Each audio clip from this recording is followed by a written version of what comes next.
now. You got it running? I got it running. Tell me about your childhood then. Oh, Jeff, hey, you want me to go back to when I first remember, or Back when when I you was first, born, or what? tell me about living the trip to Florida, Hey, and, Jeff, driving back and forth to Dothan and Newton. And Jeff, he wasn't born, he was hatched. He was hatched. Well, I mean, what I kind of was- house did y'all live in? Things like that. okay, I was born in the age of Crenshaw County, out beyond Damascus, between Damascus and Black Rock, and lived there till I was 2 years old, and we. You remember anything about that? You remember anything about that? I remember a little bit, not much. I just remember the house that we lived in is about all. And I remember how all that was built, where all the rooms was, where the well was and all, even though I wasn't but 2 years old when we moved from there. And I remember the house we moved in when we left here. We moved to Bushville, Florida. And I remember the first house we lived in there.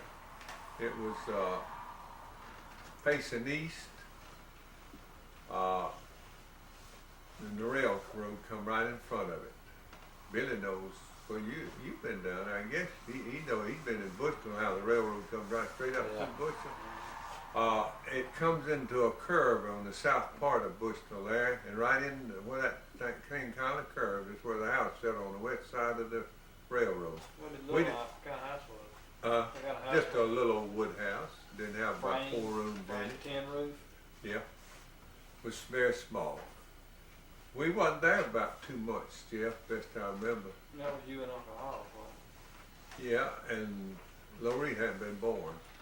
And we moved out northeast about 1.5 miles of Bushnell and lived there 1 year. And then we moved right east of Bushnell, about 2 miles. Was it when y'all lived down there, Granny had boarders live there with her? Yeah, I'm getting to that, into this house I'm coming to now. We lived there 2 years, and it was on the Collins place was the name of it. The first one was a Michael place, and this was the Collins place. And what doing truck for me. And Uncle Coy, Mama's brother, and Uncle Ed, and Jess Burns, and Claude Phelps was our boarders. They kept them as boarders. They all traveled down there and stayed, or they? No, they stayed down there all the time. What do you mean? Are they from here? Or from Yeah, every one of them was from up here. And it was 2 rooms on the east side of the house. That was the rooms they had. And we had 2 rooms on the west side of the house. It had a hall in it. And then the kitchen was on the walkway going out by itself back of the house. It wasn't joined the house, only with a walkway, and had wire up on each side of it. Didn't have a roof over it, but it had wire. And I remember falling over that wire one time. I had a kernel on the arm, and I never had anything that hurt much worse than that. What was the wire there? I guess keep youngins like me from falling off is all I know. But and Lorette was born there in 1920 in that house. It's gone now. And I remember a lot of things about that place. I won't try to go into them no longer. We lived there, but one of the most things I remember was right east of the kitchen was a bush of hot pepper. I don't know whether it's cayenne or what it was. And I went out and tried a pot of it one day, and I never will forget it. That like to burn me up. I come in the kitchen and Mama rubbed butter all over my lips trying to cool it down. But it hurt so bad. And one of the biggest, well, I can tell you several things, but if I try to do that, if I do that on all of them, you'll never will get through the night, Jeff. Don't worry about it. But there was alligators would crawl through all around out there. And we lived between 3 ponds. Did your dogs, And Billy, that's before they put those canals in there. did your dogs go missing regularly? No, we didn't have, I don't remember us having any dogs. What about the children? But turtles, big soft shell turtles would come crawling through the yards. And Mom and Aunt Doll would take an orange crate and go out there. And one of them punch that turtle and they'd lay the orange crate down, make him crawl up in it, and they'd set it up. And we eat those things. Kill them and cook them. You know. Well, like a Harmon down there then too. Yeah. Mm-hmm. He lived down the road about a half a quarter beyond where we lived. On the right, we lived on the left. The road don't go through there. It just goes to the house next to where we lived then. It don't go through there anymore. They paid it and moved it out further away. And my grandfather, Mullins, died there. And he was living in the house with Aunt Doll and Uncle Herman when he died. What made y'all move down there? Go get rich. Truck farming. It was what they call a big boom in Florida right after World War I's what they all went down there for. And it busted by the time you got there? Yeah, like starved to death. Daddy'd work truck farming in the summertime, and in the wintertime and in the summertime he sold, I know one summer he sold logs. I remember him telling me he had a nigger man on the other end of the crosscut saw, and you know how hard it can get down in the summer. I know it was hard on him. And he helped with the brick and all, building that old bank that's there in Bushnell now. I remember him telling me about that one time. He was wearing out gloves faster than he could buy them. Yeah, on them old bricks. And the man told Yeah. him to wrap tape around his fingers and hands. And when tape get wear, he just put another runner around it. When it got too thick, he cut it off, start all over again. He saved money doing that. Yeah. Never heard of that. Well, he worked helping build that old brick bank that's there, and then he one summer he sold logs, and I don't know what he might have done. But he's there 3 summers. I don't know what he done the other one. But anyway, Was he thinking about preaching then? no, I never heard him say that he was. I don't know. But Jeff, we come back and forth. I can remember. I don't really know, but I can remember 2 trips that we came up here and went back on Uncle Ed's old Model T Ford while we lived there. And of course, I told you before, How much paved road was it? nothing, no gravel roads either, No, nothing, no, just everything was dirt. not anything, and no big bridges. You crossed all the rivers on ferries. How long did it take you to come up there? 2 nights and 3 days. Got leaving early one morning. Yeah, And getting here late and, that last night. You know what the motel We was, didn't- don't you? We didn't stay in the motels or anything, Yeah. Ben. I stayed in We a- camped outside. We'd find somewhere to sleep. We slept.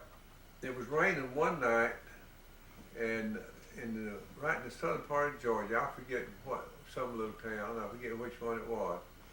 And it was raining hard, and we come into it, and saw a church sitting there on the left.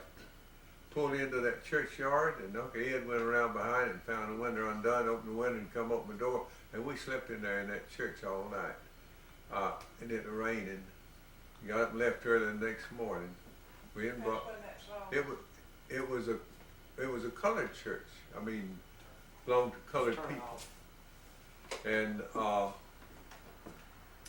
we did just things like that. One time going back, Billy, in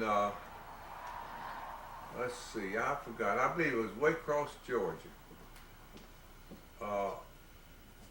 Daddy asked the policeman, could we spend the night out on the square close to the courthouse, and park the old car out there. And Uncle Ed and Daddy slept on each running board. Mama slept under the Model T Ford, and us children slept inside of it. That was a Model T up there in the Greensboro last Second one, yeah. And night, 1917. way in the night, Billy, old dog come smelling around mama up under that car. She like to have feed. But that was, and see what we done was carrying eggs and frying pans and things like that, and stop and cook breakfast. Carried some eggs and well, iron flour and cook a whole cake and things like that. I remember having the fry pans and things like that, and the eggs to cook wood and just stop by the road. There wasn't no traffic much. I remember crossing the Flint, where the Chattahoochee and the Flint River runs together on a ferry. And you could look up that river, and one of them was a red-looking water, and the other one was clear-looking water. And when they run together, I bet you there was a mile, as far as most of you could see in the river. That water didn't mix for a long ways. One side of it looked clear, and the other side red. That was strange looking thing. What's the ferry cost? I really don't know. Probably not more than 50 cents. It would carry 3 cars of Model Ts. It wasn't very big. Well, And it had a guideline across it tied, and it had a rope to pull it. And they had a big windlass up there, and it had an old motor that pulled it, but I guess you could pull it by hand if you had to. But I remember coming this way one time, coming across that ferry, and coming up, trying to get out from the river. It was a lot of deep sand. And those little old round tires on the Model T, Same like, that little old car wouldn't pull it. how often Nobody in it. It wouldn't pull up there. And it scared me. I thought it was going to roll back in the river. Of course, little old boy. how often did y'all have to stop by gas for that time? Now, Jeff, I couldn't tell you that to save my life because I don't know. I wasn't, even the last trip, when we moved back here to stay, I was about 5 years old. They Y'all, weren't did many stations over so did y'all carry a tank with you and fill up just in case? No, I can't remember that. But I imagine every little town you come to, it probably. But you know, I think those things would hold 10 or 12 gallons. And one of those old Model T's, it wasn't a little 4-cylinder, it got pretty good mileage. Some of the hills so steep you had to back up on those cars. They had no fuel. Yeah, but they got behind that little thing and pushed it out from down there. They couldn't turn around it was down there, Billy, to back it up. There's no worse to turn around when you come off that thing. You just come right off in that deep sand. And they pushed it up. But I remember it frightened me. I think that's the reason I remembered it so much. And we only stayed there 3 years, and Lorique was born there. But Mama stayed sick all the time and trying to wait on all of those men. And Daddy said he believed she'd died if we hadn't moved back. So we moved back to Alabama. And You stayed sick. What you stay sick with? Colds? just mostly run down. I don't know if she had malarial fever or what, but How old was she then? let's see. I don't know. She was in her 20s. Yeah, because Hollis was born when she was 16, and I was born in June when she was 19, and in 1917, let's see, and then Lorique was born in January of 21. She was, No, 20. January of 20. she was 24 then when y'all come back. You said you could run on those trips. You were Yeah, 5. she was young, but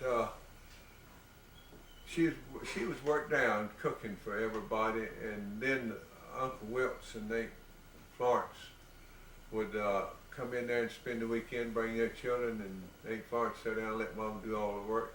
Dad said he just got tired of it, and he knew it didn't be Mama's gonna like, so he had to borrow the money from Uncle Jack Mullins to move back up here. He borrowed $300, and we moved out. You know where Alvin Reynolds lives? There at the crossroads is a little old house on the left. Like you turn to go up to Midway, there in that corner. We moved right there, and Daddy farmed. Daddy farmed with Charlie Reynolds the first year we came back. How'd y'all move? What'd y'all do to move all your house stuff back? On the train. On the train? Moved on the train down there and on the train back. Yeah. Would you have to pack it up in crates or just put it on? I- You ain't old enough to remember. I couldn't tell you just how it was done, but it moved on the Were train. y'all on the train too, or y'all? Yeah, we went on the train down there. And best I remember, we come back with Uncle Ed, and I think he come back with us. Uncle Coy was fixing to or had just married. He stayed down there. And Daddy's two sisters and his brother, all of them stayed down there. See, they were all down there. And my grandmother too. Of course, grandfather had died. They stayed down there until the very early 30s in the Depression. Who's that Nancy Tindall? Nancy Mullins, Yeah. Tyndall Mullins. And they moved back to, they got a job, Uncle Wilson, Uncle Herman got a job in the Navy Yard at Pensacola and moved back. That's how come them at Pensacola. In the late 30s? In the early 30s, Early 30s. during the Depression. And, cause might even been it had to be because I remember going down there on 1929, I remember driving it, a brand new night. Of course, we didn't go when he first got it, but we went on 1929 model Chevrolet down there to visit them. In Pensacola? Yeah, I remember driving it down there and back. You drove it, or you was what, 11 then, 12, No, it was about 14? about 31. So you was I 14 either then. 30, 31. It wasn't in 29. It wasn't brand new, but Daddy bought it brand new is what I meant. But yeah, I drove it. I drove that Model T when I was 9 years old. Yeah. And but we lived at Charlie's just 1 year, I guess, and then the spring of the next year or sometime or another, Daddy started preaching and built a new house down there where Earl Phipps lives. And I remember as a little boy going there and cutting bushes. I couldn't cut anything big, but I could move them, and cut little bushes and all. I remember helping clean that place out. And he built a home there in let's see. They built a home. Uh, How was it, 4 rooms, 2 rooms, shotgun It house, was or- 4 rooms, well, actually 3 rooms and a hall. It did it into a room. He left it where he could build onto it, and he did build onto it later. But that's all we had right then. But, well, it wasn't but 3 of us children. We could do pretty good. And we didn't live there very long. Ralph was born while we lived, after we moved into that new house. And he bought his first car in 1924. I don't know where I ought to try to go into everything. When he started preaching, he didn't have anywhere to go. And his great uncle, Thomas Cook, Cecil Cook, and Noah Cook's granddaddy, lived right down below us. And the house that Chat Reynolds lived in, I'm sure it's just like it was back when I was a boy. Miss Annie Sue hadn't been dead too long. But anyway, Uncle Thomas lived down there, and he lost his wife. I remember when she died. And he was wanting to get out and go and find him another wife.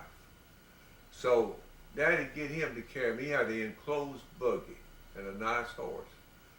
And he would get Uncle Thomas to go carry him to preaching in different places when he first started. A widow woman, or And he found him a widow woman and married her and moved to Luverne. He sure did. what was Christmas like when you were a young boy like that? Obviously it wasn't the cornucopia of gifts we have nowadays, but I'm sure the food was the same, and family getting together was the same, wasn't it? Well, no, not exactly. Having a way to ride. It was nobody ever come to our house much on Christmas unless they just happened to be, the family didn't all gather in one place, because all of Daddy's family was down in Florida. And Mama's too, except Uncle Ed. And there wasn't really nobody to do. And, but Jeff, what we got for presents Uh, I'll tell you just how I done it.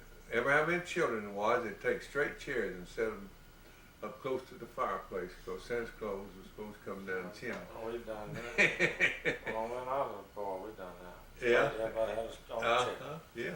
Yeah. And, Chair over it all, too. and we got usually one little pack of raisins on the stem, dried raisins on the stem, and maybe an orange and an apple, and some kind of stick candy, and maybe a little toy gun that shoots caps. You make that candy last, what, Oh about yeah, second week of January? yeah, a pretty good while if you could. And after we began to get bigger, we'd maybe get a little cheap basketball and different things like that. Pair of overalls. Yeah, sometimes some clothes, but it never was, couldn't be anything cost much because it didn't have any money much. But it was just as big a Christmas, more so than what children is today. We had a good time.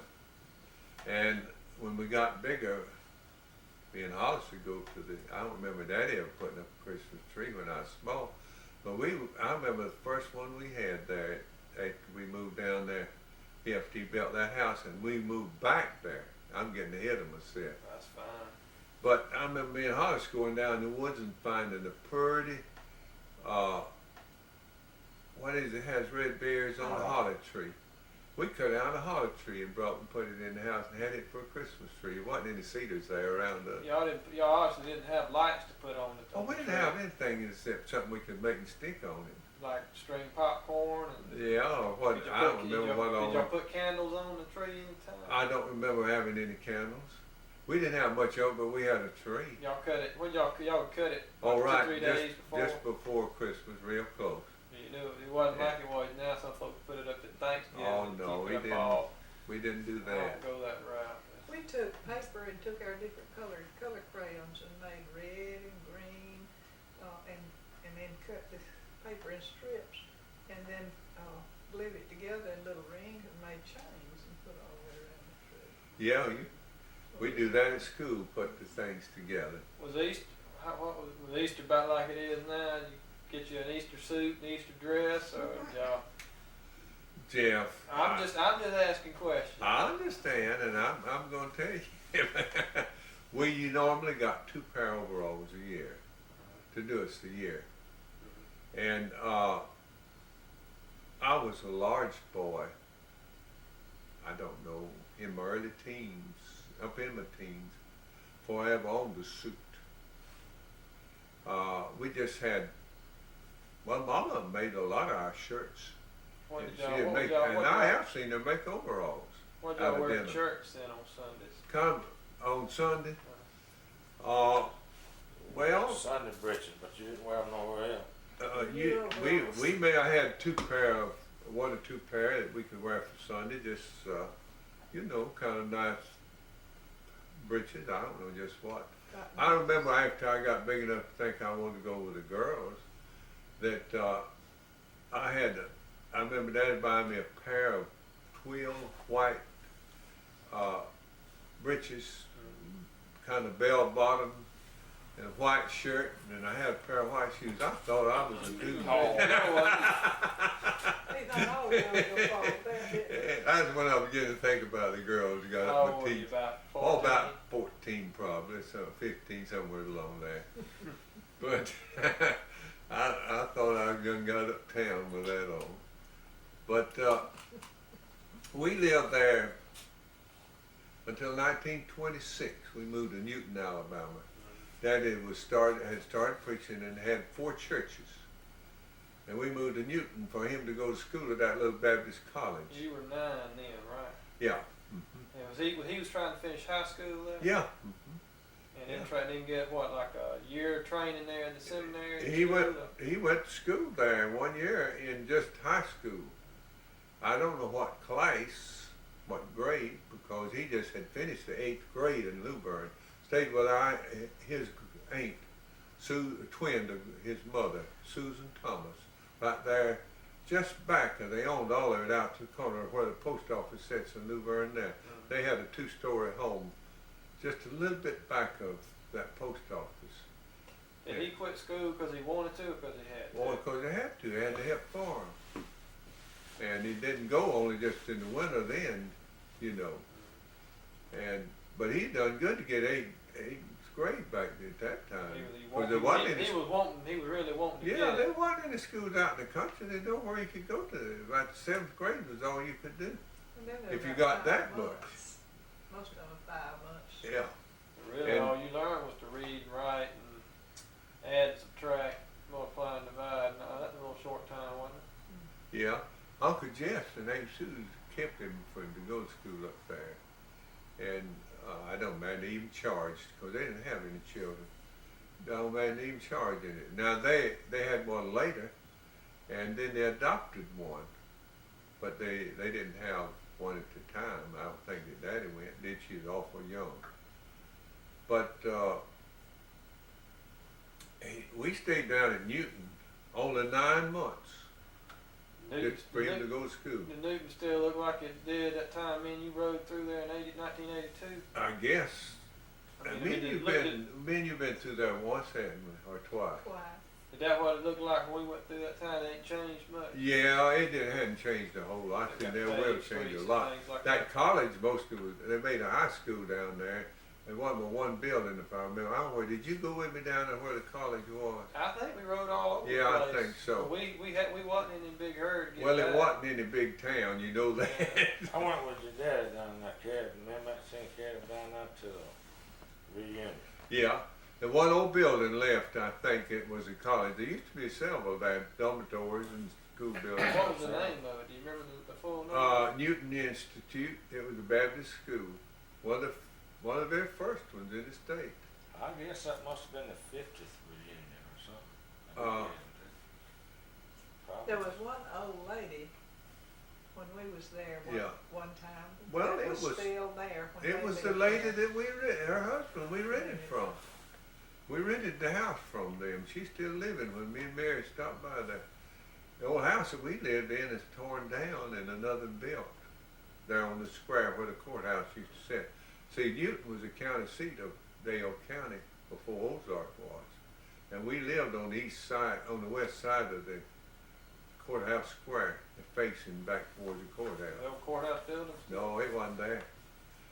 The first movie I ever seen in my life, and it didn't have any talking, was right there. They came put up a tent on that square. What was the name of it? You remember? No, I remember it was a lot of motorcycle riding and things like that in it. That's what I remember. But I don't have no idea what the name I was. bet you was so excited you was beside yourself. Yeah, they have writing down under it and tell what is somebody doing and down there playing saying. on the piano. And but no words. And they had they'd bring their. We was fortunate while we was there just for 9 months. They brought 1 or 2. I remember one especially. Circuses put there, and we got to go in free because Daddy we had a hydrant out in the front yard and let them use the water to water the elephants and things like that. Y'all had running water there? Yeah. Where was the first house y'all had running water? That's it. That's it. The rest of the time y'all had a well you had to go up there and dip in? It had 2 or 3 old wells under it, bored wells and dug wells and things like that. But it did have city water when we lived there in 26. And What about an ice box? You have an ice box? No. What? So y'all still dipped your milk down in the well? Put your milk jug? No. We just had to cook it off the. That's the only way you did. And we didn't have any more running water or lights until 1940, when electricity came out here in April 1940. From 1926. That's the But next you time hated we to had leave lights. Newton, didn't you?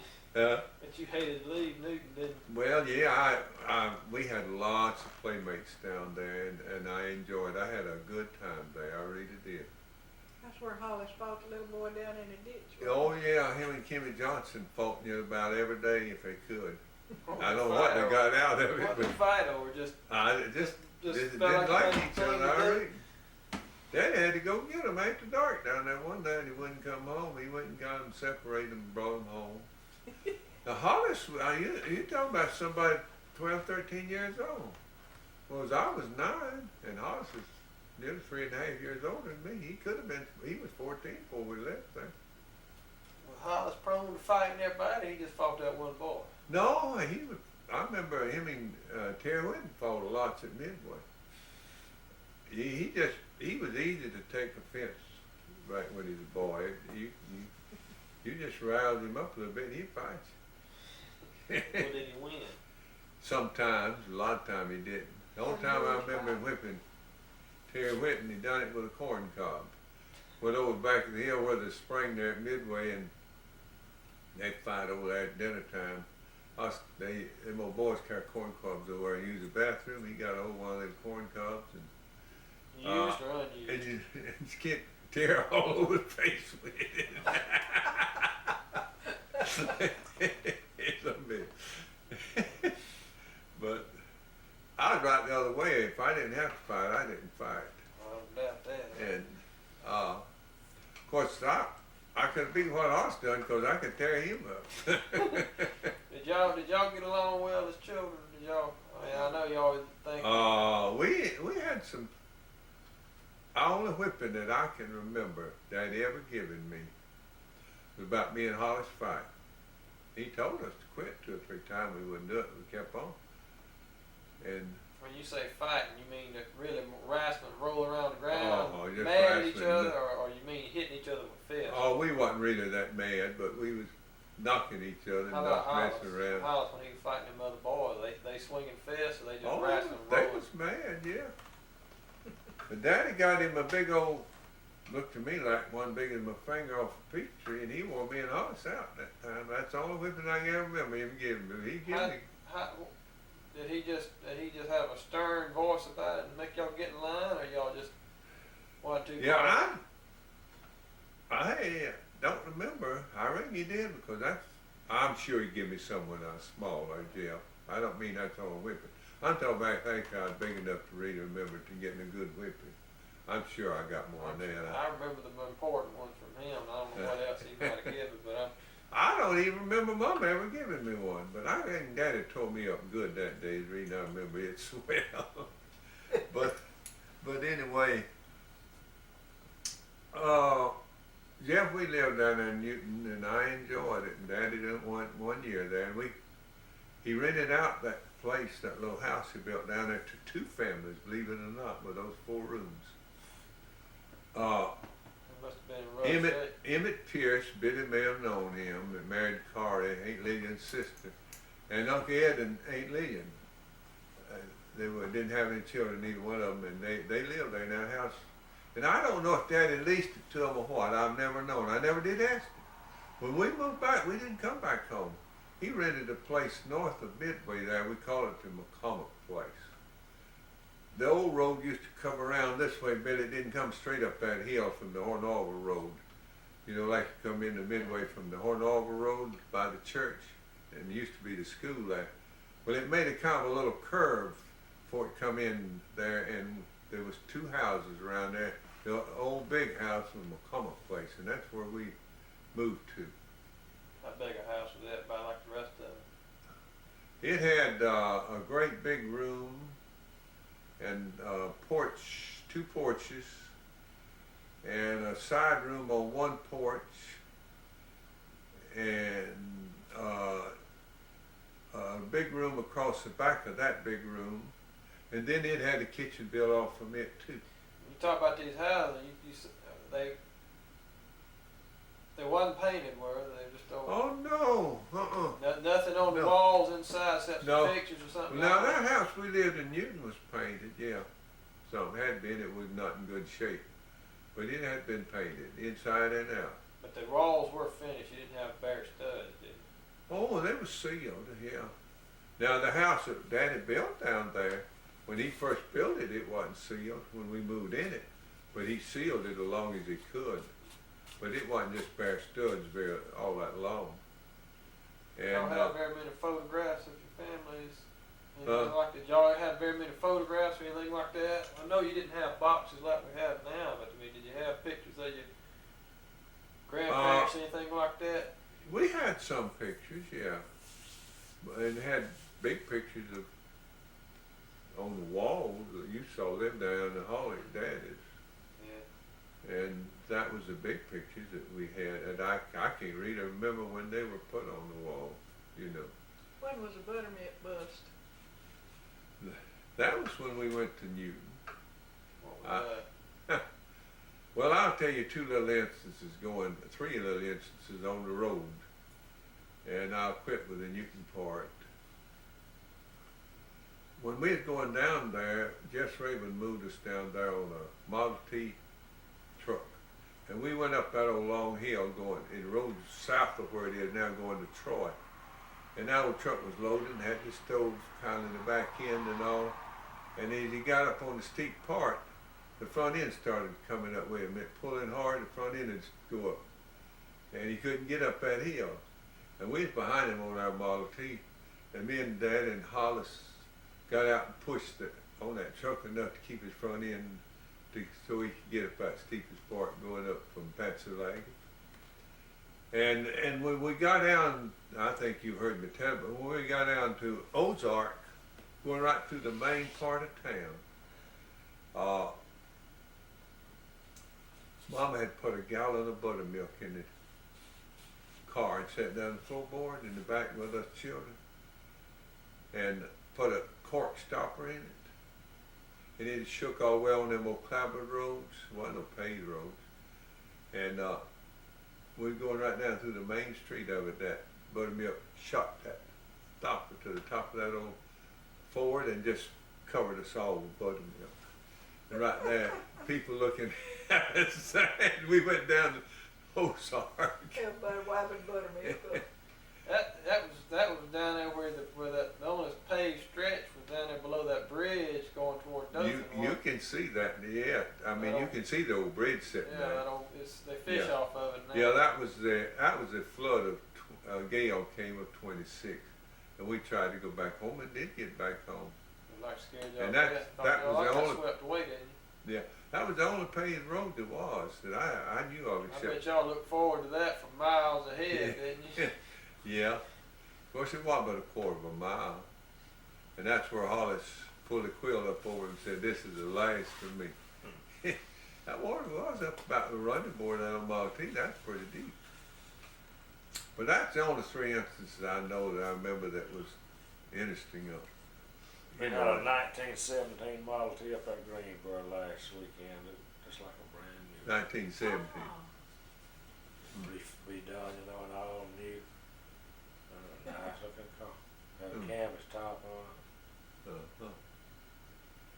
I just read in the Greenville paper in 50 years, no, Yeah, I saw that.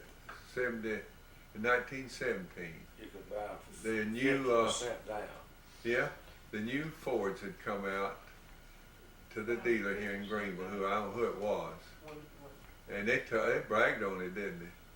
Shiny paint and radiator. Nickel finish. Nickel finish or something. I don't remember. I don't believe it said nickel finish, but anyway. Yeah, I remember reading about that. I was thinking it'd be buy one chrome, for but it was nickel. 50% down.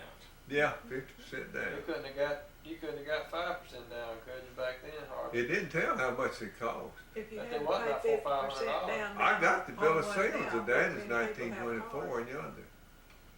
That no kind said what it cost on the little thing. I forgot. 400, if I remember, I may be telling you the wrong tale, but I believe it's $420 some.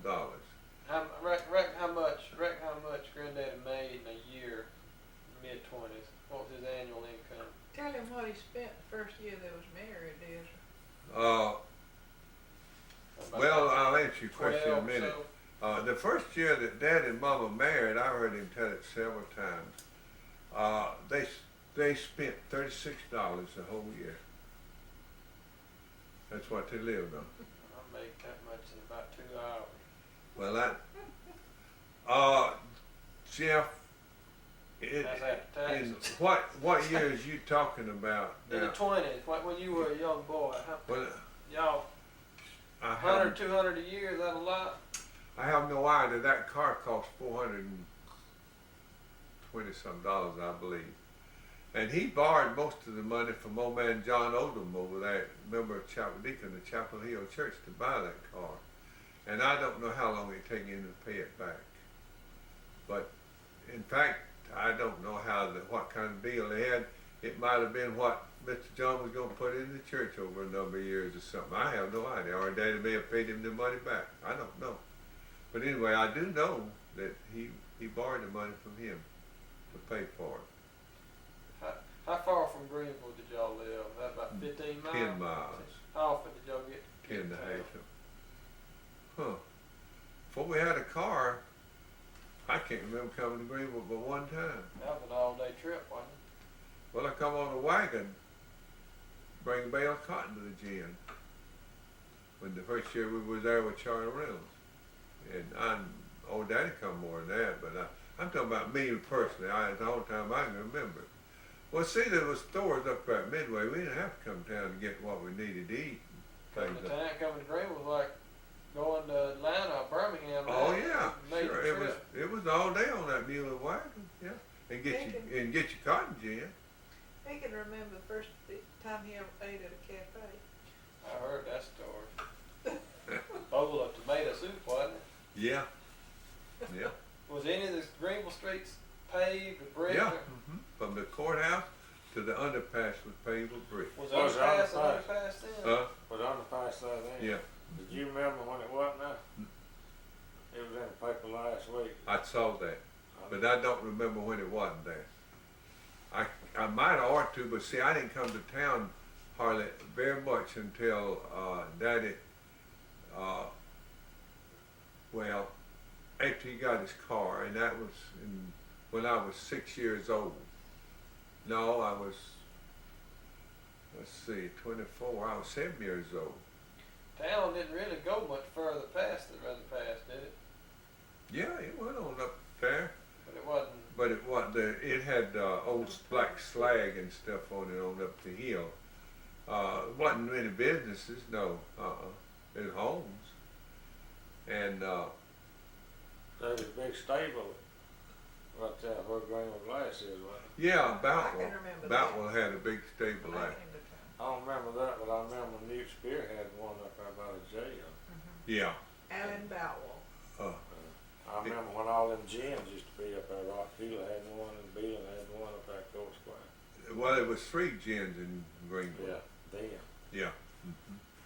Well, back in the I carried cotton to that, to them uptown. yeah, back in the 20s and 30s and on up in the 40s, there was a lot of cotton gin in Well, how did y'all bale it? What y'all used to bale it with? Y'all just bundle it up? The gym bailed it.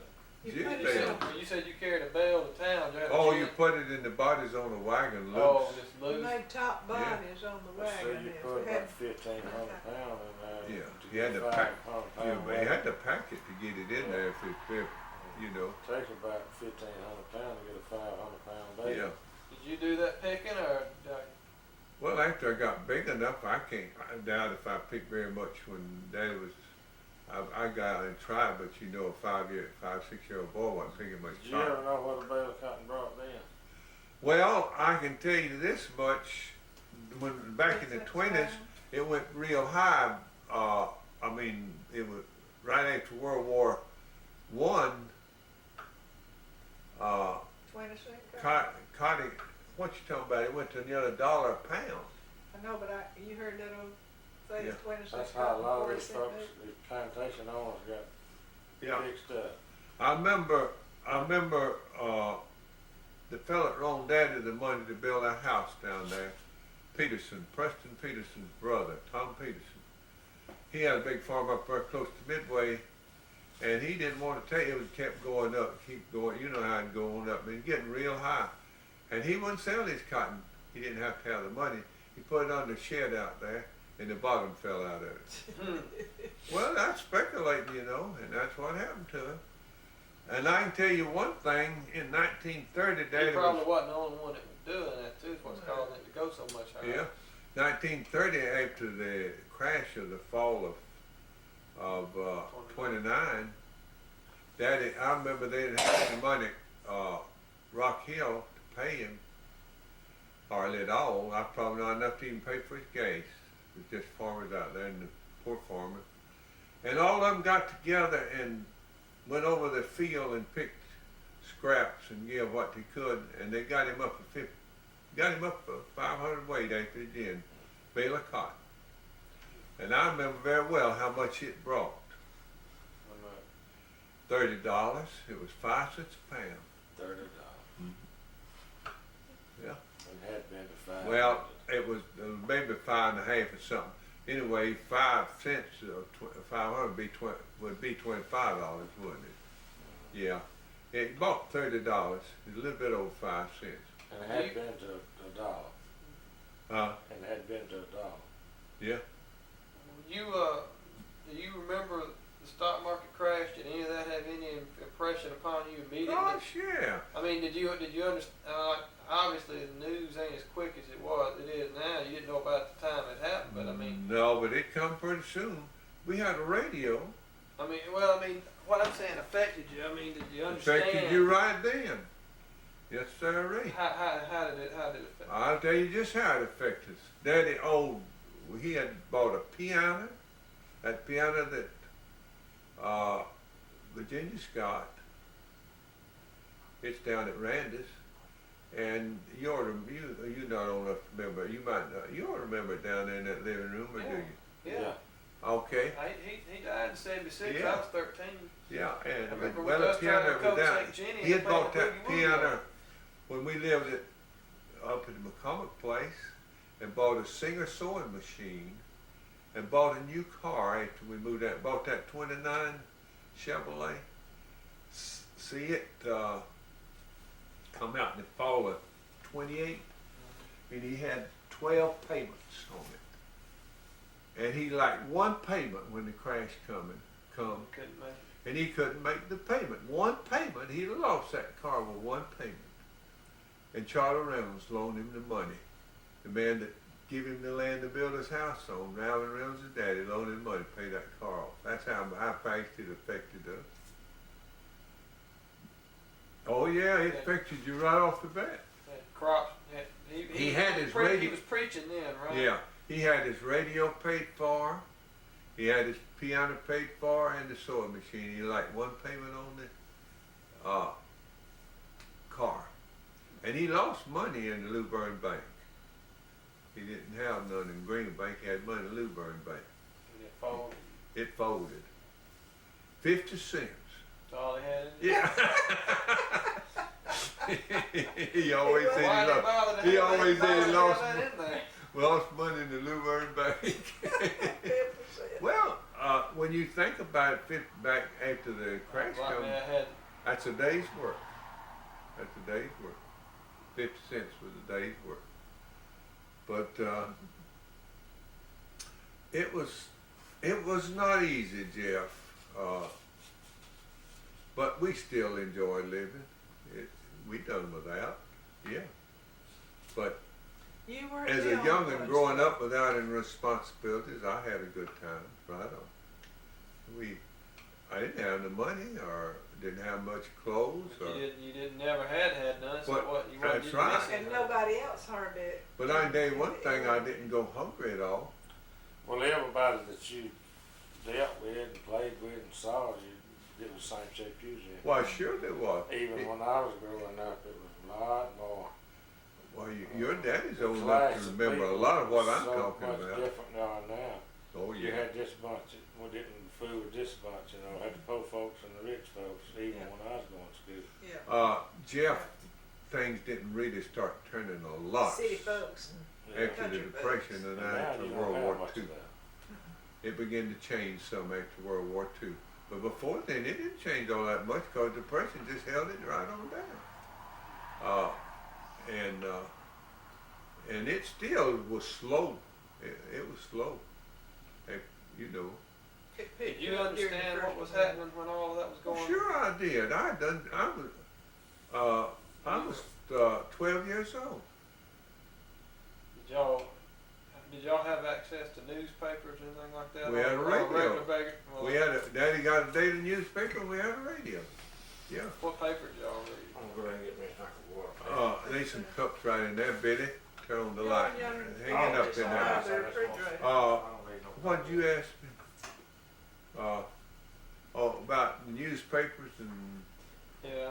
and the radio, and I was gonna tell you something, and I forgot what it was. What paper did you read? Oh, Alabama Journal, the afternoon paper. Daddy taking it on the rural route, and he didn't want the morning paper. He wanted the afternoon paper.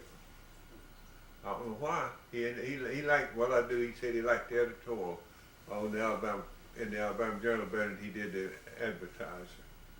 What radio stations were they running? What none? You said you had a radio. WWL and. Oh, I thought you meant here in Butler County. WSM. Yeah, WSM, Grand Ole Opry. There wouldn't be many radios. Everybody bunch up at somebody else's house. Del Rio, There wasn't Texas. a radio station in the state of Alabama when we got a radio. The first one that came on in Alabama was WAPI in Birmingham, up on top We didn't of have a television. Red when I Mountain. got home. When I got married. But we listened to Just got- WSFA. We listened to Nashville and Atlanta and New Orleans and Cincinnati and Chicago and Del Rio. Did Yeah, they come in later good on. at night? They were AM stations, wasn't they came. Yeah, they. Come in better If at the- night. than Some you of them was think. clear channel though. Like Oh, there WSM. wasn't no interference. They had 50,000 watt stations and no interference because there wasn't nobody. they? Yeah, so What, to in bother those with 'em. stations? But now bad weather would on AM. Amos and Had a lot of Andy. static and stuff. I remember we used to come home from church on Sunday. Mom and Dad listened to Pop Junior and Tut. Yeah. We talked about at least what they Yeah. talked. Yeah. But what all was on the radio stations then? What did you anything you listen to, like the programs you watch now? You have anything you Oh, listen yeah. to? Amos and Andy, Yeah. Lum and Abner later. Emma Sanctum or something. Yeah, that's right. The squeaking door. What he's talking about in the sanctum. And the only real good program, of course, that's not when I was young, but when they went to television, it came from radio to television, and I can remember, was Gunsmoke. It was on radio when we first, and then it went on to television. But Grand Ole Opry from Nashville on Saturday night, when we first got our radio, we would bring the bench out of the kitchen and the chairs out everywhere we could in our fireplace room where Dad and Mother slept, and had the radio in there. Didn't have a radio, living room, and then people all around out there and crowd out there on Saturday night to listen to Grand Ole Opry. Whatever happened to that radio? Do you know? No, I sure don't know where it is. It's gone. I already Big been thrown console away. model or? No, it was a table model, Carrying a car battery. and My granddad had one of them set up about that high, with a slope on the front and all. Yeah. I listened to it a long time, but I don't know what happened to it when he died. this one carried It just disappeared. one. It had to have one wet cell 6-foot battery like a car. It had 2 A batteries, I believe 3 C batteries, B batteries, and 2 C batteries, if I remember correctly. And it take all of that to operate it. Wonder why they had all that I Tubes, cannot- got a bunch of tubes in it. tubes that Yeah, run on there's a lot of different tubes. different voltage, right? Daddy wouldn't last too long, would he? And Jeff, No, you had to cut that thing off when there wasn't something good on that. you disc. see, Dad didn't have any way to charge that battery. Had old ground rod drove out there outside, usually outside the window, Yeah. Going out the window in the chimney corner. tied the ground to it. You put up, did y'all talk about the antennas? Well, you had a ground, you had to Yeah, ground that bag. but you put up 2 tall poles and run your lead into, Antenna. then run your antenna from one to the other. And Daddy, he didn't have a way to charge that wet cell battery. So he put him 2 wires out the north window and put hooks on them, clamps.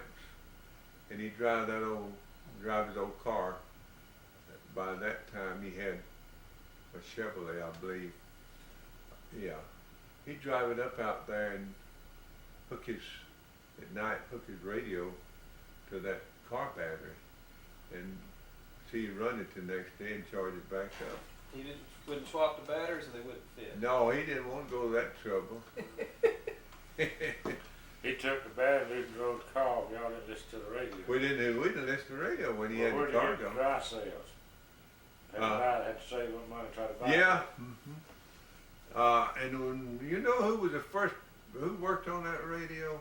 I don't know how he learned to take a course in it. Ralph Bowell. No, Ralph wasn't even, Ralph Bowell is as old as I am, man. Herbie Tyndall. Mr. Herb worked on anything. Yes, sir. He fixed it too. Jordan. He worked on vehicles too. Way back in They sold 19, machines and lots. Dad bought that radio in 29. I know Herbie Yeah. came out there pretty soon. I mean, first one I ever seen work on it. Daddy got him to come out there. He Mr. fixed it. Ennis was like that too. Ennis Tindall was about like that too. Yeah. You A lot of the Tyndalls was like Too that. bad he didn't stay sober enough. Yeah, the Tyndalls had that streak in them. That they Had believed the they, same set of tendons we A can't. low man, yeah. Herbie and Dad's first cousin. shoot, his name then. Yeah. How's he kin to Dave Tyndall? David Tyndall, Lana's husband. Well, that's Herbie's. Herbie's was David's granddaddy. Okay. What was that old man's name there? Had that shop around that side, back of the, well, right back of the floors now. That's on. Where's that? You know where old TJ Span Derek? him? Dewey Battle. Derek Garrett here, that's where, who works on here, Dewey Battle. I've carried mine to do about That shop in that alley up there. Yeah. Yeah, Noah's con thing there. Yeah. Y'all was living out there at Midway now. Yeah, that we'd moved from the comic place back down to where Daddy built the little house at Charlie Reynolds when he got the radio. Virginia was born. I'll tell you one thing before we leave there, and we didn't live there for 2 years. Virginia was born up there above Midway to McCormick Place, and we moved on back down there when I was 11 years. Let's see. Who came tended to Granny when she would be delivering a child? Well, What you the doctor know, was it? I can't tell you, except Graham in Virginia. I don't really remember unless Granny, her mama's mother, she didn't live very far away. I guess she did, was Ralph. But when Virginia was born, we lived at the comic place. Aunt Arvita was spending the summer with us. Uncle Coy was working over in Georgia. They'd come up from Florida. And Aunt Arvita and Lillian and Ella Catherine was the only children they had then. And she spent the summer with us, and Virginia was born while she was there, and she seen after mother. And when Graham was born, Granny Peterson came down there and helped. And we lived in the same place when Ralph was born. And I was 7 years old, but that didn't impress me all that much, but I imagine she did, though. Our Granny Mullins might have been staying with us. She stayed with us a lot. And she could have been with us when both of them was born. I'm not sure about it. But I do know Aunt Arvita did when Virginia. And when me and Hoss was born, Granny Mullins did it. We lived out yonder at the old Tyndall place, what a lot of people call the Mullins place. And Granny Mullins delivered me. Dr. Shepherd didn't even get there. But we moved back down to that what we call a little place, our place that we owned, when I was about between 11 and 12, I reckon, somewhere along there. Well, how did y'all wind up in Liberty? Well, we lived there moved back down there and lived at that place until I was 15 years old. And we'd had malarial fever so bad, Billy, it come a lot of rain, and that was a wet place. And I had it a solid year one time. Looked like I would die. I didn't go to school much. I missed the 7th grade on account of it. Dr. Bryan told Daddy that if he didn't get out of that wet place, he couldn't do nothing for us. Get out there, mosquitoes. And just malaria was just eating us up. It was wet. You know, the water level was bad then. And Daddy just rented out here at Liberty and sold that place to old man Dickerson. And we lived at Liberty 2 years. Would you have bad night sweats? Just fevers, yeah, and They run down all the time. weak Turn yellow? and vomit. Yeah, malaria fever do bad things to you, boy. Get your stomach in bad shape. Yellow, your eyes, the while your eyes Yeah. get yellow. I take enough quinine that year for I don't know what. Daddy bought old Grove's chill tonic, and you could see there's little flakes of quinine floating all around in it. Had to chase you down, hold you down. No, till you take it. no, I wanted something to do me good. You get sick enough, you'll have to be I know chased that. down. I like Mama with And, the Power Garden Beth was down there. She knew we was tired of throwing up when I started asking her to give us a dose. we done got sick by then. Yeah, I take a pile of that. Well, I was 13 years old when I had it so bad. And Was mosquitoes bad down there? well, there was just a malarial in there some way or another. Hollis stayed. I never did stay in the bed much. Hollis stayed in the bed with it 2 weeks one time. The ground was low and it held. Oh yeah, you know that's the only overflowing well anywhere in that part of the country right there. That's the only place around here you find blueberries too. The only place what? Blueberries. Yeah. You know, Earl Phelps got blueberries everywhere. Yeah. Big ones too. Is it wet down there now? He didn't set those things out. They were wild when we were there, Billy. He just cultivated them. Yeah. I enjoyed living there. I really did. Had a lot of fun. We was right there on them little creeks, Got a bunch of boys. wash holes, and yeah, a bunch of boys. I was talking to Mary the other day. Charlie Reynolds had 4 boys, and the Weavers across the branch had 2 boys. Chat Reynolds had 5 boys. And Marvin McVeigh was part of the time was staying down there after Julius died with Gertrude down there where Chet later bought. He was staying down there and farming for Gertrude later on. And Uncle Marion had 2 boys young enough that we considered, they were some older, but we considered it in that community as boys with us. And I don't know, I counted them up the other Your day. family? And your family? Oh yeah, there was me and Hollis along at that same age. 20 or so. And you know how many's left out of all that bunch now that I know of? Alvin Reynolds out of the 4 of Charlie's. And I don't know about Chat's. I know the oldest boy's dead. The only one living around here is Lonnie Reynolds and Lonnie Weaver and me. And Lonnie moved off over there. He married a woman that got chicken houses. Yeah. He's growing chicken. Yeah, I talked to About him 3 or 4 y'all left. Really? Over Yeah. around Lou Iron somewhere back up that way. towards Howland Home. Back there. I talked with him in the grocery store what? a few months back. But they got chicken houses. Oh, Lonnie looks pretty good Yeah. yet. But now his younger brother is dead. But me and Lonnie Reynolds and Lonnie Weaver and Alvin Reynolds is the only one left of all that bunch. Where Mr. Alvin's brother's name? I remember going with Daddy out there to where Mr. Alvin's house is now, but there's an old house out there. His brother? They bought a mule from Lonnie's brother, I think. It could have been from Lonnie. I'm not Lonnie, Mr. Alvin. Alvin's Well, brother. now, Billy, I don't know after that. I didn't remember any of them living there. You know, his mother lived a long time after his daddy There's a died. house there where Mr. Alvin built his house. That was where they was all raised. Now, that's I where played- we picked that mule up. But I thought his brother lived in there. I don't know. It might have been Alvin's mule or Should something. have been. But what I'm fixing to get at, Alvin farmed all that land after his daddy died. Alvin lived back across there where that was his home there where Wallace. where his mother lived. Wallace Newton. Yeah, But anyway, that back when you talking about, that's where Alvin lived.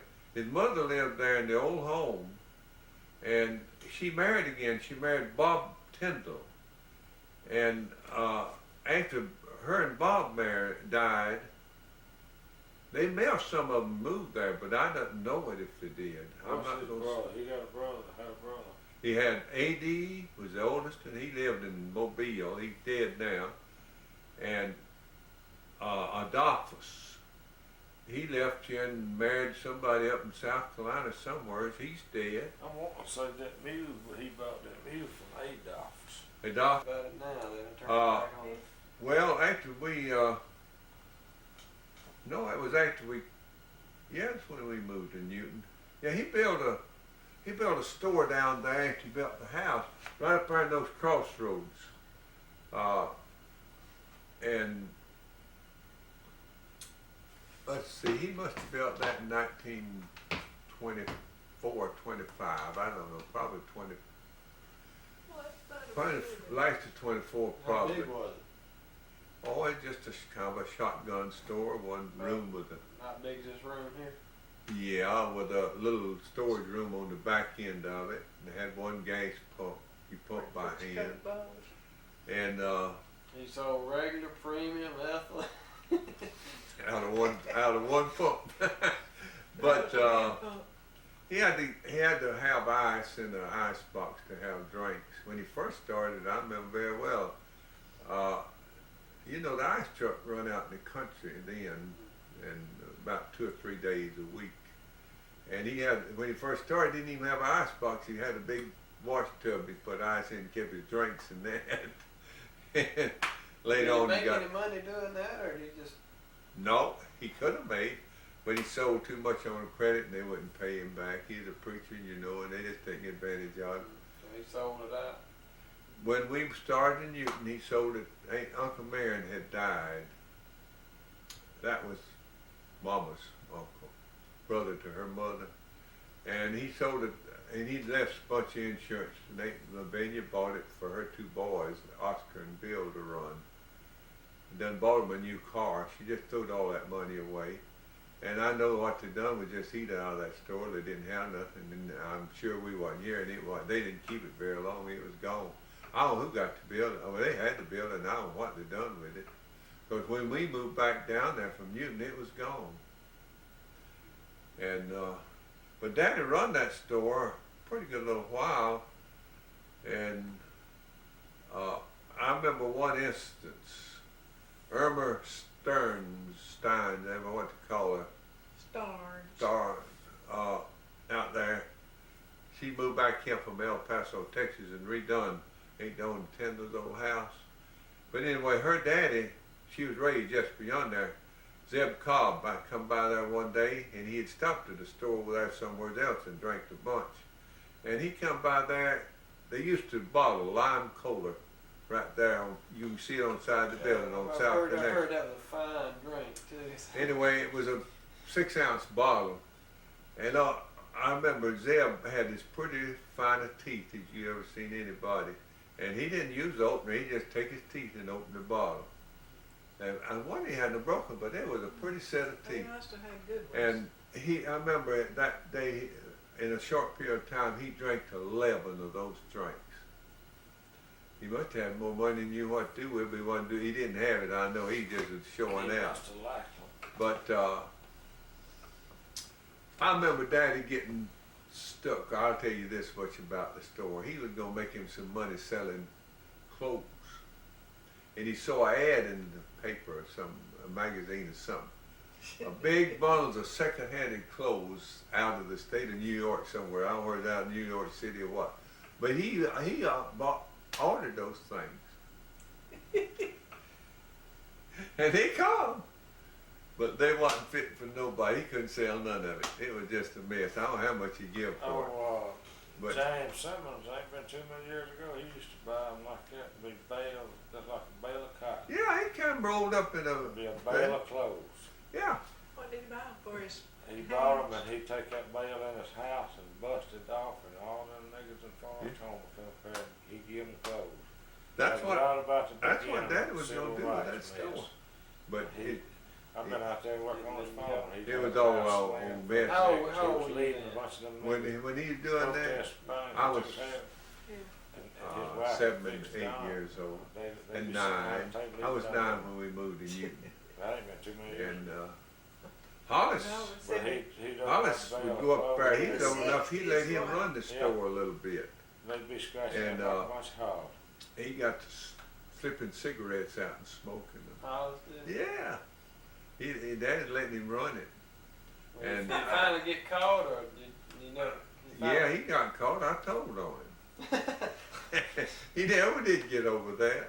But Dad and Mama told me. They just begged me if I caught him doing it.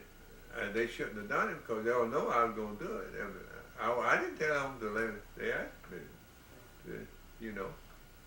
And He didn't take you down, work you over, did he? no, he couldn't do it. But then, by the time I got 9 years old, I could take him down. He couldn't do it. And I was bigger than he was by then. No, I wasn't. I outrun him then. I could outrun him. That was before we moved in Newton. I couldn't take him down You eventually then. have to sleep, though, don't you? Well, anyway, I told on him, but I didn't stop him. He kept on.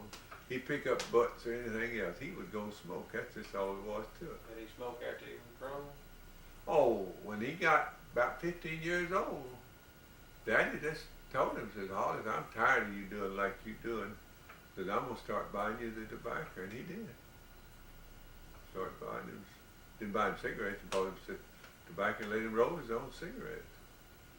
Jeff Ezra told me one time when it was real hot in the summertime when they lived out there where Earl Phelps lives, that Hollis carried his bed out in the road, He did. put down in the road. That was one of the hottest places you ever lived. It didn't have any fans, you know, or Right now, anything. Brian, you couldn't get no You couldn't out. get in there. And it was one of those, I slept on the front porch. That was a place where you said it was so wet. all Yeah. the time. I slept on the Imagine. porch a lot of nights. It was real muggy, too. wasn't it? Yeah. And Hollis just taking a cot. Daddy had an old folding cot and went out there in the road and put it down. Why'd he get in the road? Cause the wind going, a little bit of breeze going up and down the road. Like a tunnel going. Yeah. And there's woods around us there. I bet about 5:30 he was coming out of the bed, though, wasn't he? 6 o'clock, time he started. Yeah, well, there wasn't much traffic. He wasn't worried. I ain't worried about traffic. I'm worried about the heat. It started getting hot. Yeah. But anyway, he got a little cool, Oh, I guess. right. I wouldn't do that. But I never will forget one night. I think that's hard. He dead and gone. I ought not tell it on him, but it was a funny thing. He had to use the bathroom. And we didn't have any.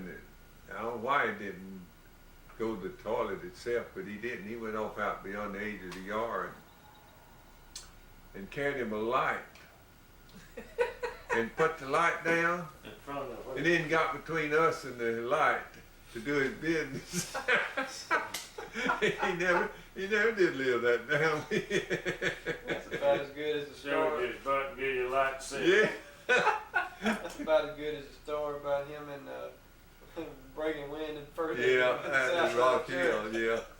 Well, that wasn't no story, it was the I truth. know that's true. I heard that one though many Yeah. times. It was the truth. I sat right up there with him. I felt sorry for him, but he couldn't help it. It just happened.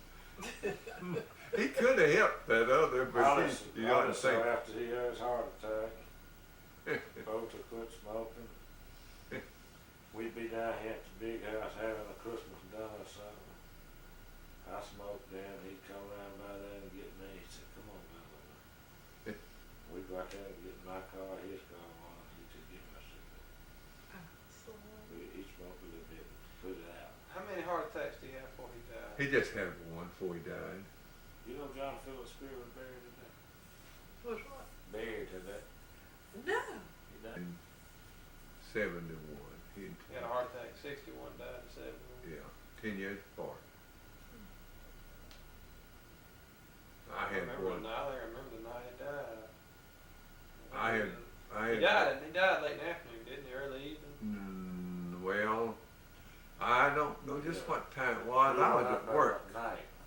and they had been by here, and daddy's mother. You know, Mom was sick in the bed. They'd been by here and went She home. was in bad Hot shape, stroke. 'cause I didn't know where to And they walk got to. inside, and he had taken a radio course up here in Montgomery or somewhere at that center. And he had finished it, and had got him some equipment, fixing to work on television and radio. And he was standing at the table. It hadn't been in the door just a little bit when he just fell dead, just like that. But Y'all left Phelps' place. It was low, and went to Liberty. yeah, What year was that? 1933 How long did y'all stay out there? till February of '36. So that was when you got your white pants and your white shirt. No, I had them before we went out Oh. there. I was 15 years old, and I got them when I was about 14. No, I had them before I went to Liberty. You couldn't wear them very long, could you? Well, you Just were in the growing. summertime. Were you growing though? You outgrow them quickly. Not time I got He done got grown. 14, 15. I never grew about another half inch, yeah. I was 6'2" when I turned 15. Bigger I than grew your up- daddy then, wasn't you? I was lots bigger than Daddy. I weighed 173 pounds when I was 15. Much as I do now. I told you I grew up so fast. That's the reason the horse couldn't handle me. I got as big as he did, and was quicker than he was. He was stronger than I was, but I was. He built kind of like Kevin, wasn't he? He was strong as a bear in them arms. I ain't joking. If you ever let him get a hold of you, you had problems. But I was fast for him. I could throw him and things like that, and he couldn't do much with me. But if he got a good hold on you, you had problems. Y'all stayed out. So you stayed out at Liberty for 3 years. Well, between 2 and 3 years. Not They four. have- We didn't make but 2 crops out there. They have a school out there. Or? Yeah, Virginia and Ralph went to school out there. I was already going to high school, riding Gene Phelps' bus from Midway out there, and I had went one semester. We didn't move out there until in January of '33. And see, we moved in February of '36, about a month over 3 years. You say you rode whose bus? Gene Phelps. Was that a privately owned bus? Yes, sir. You had to He pay so owned it. much. And they paid him to drive it. Did you know Rock Keeler's wife? And well, do you know Earl Newton's wife? Tommy Newton's mother? I don't even know Earl Newton and Tommy Newton. Okay. And then Trudy Helms is his daughter too. Okay. 2 of them goes to in my Sunday school class now. Donna and Trudy's in my Sunday school class. Gene Phelps' daughters. You were going to high school when it was Edward City Hall there, wasn't No. it? Is that the? The one that burned down right where the old high school sits. Okay. Now it's grammar school all up there now, but it burned down while Lori was before she finished, and they built another back. I can show you a picture of the old one. You wouldn't know much the difference in looking in front of them. It might near look alike. The only difference, I finished in that old auditorium between the 2 buildings up there. My class finished in it. That was the first class. When I was in school there, that was the high school. Yeah. I went over to the public school. Well, that auditorium was built in 1937, and I finished. Our class was the first one to finish in it in '37.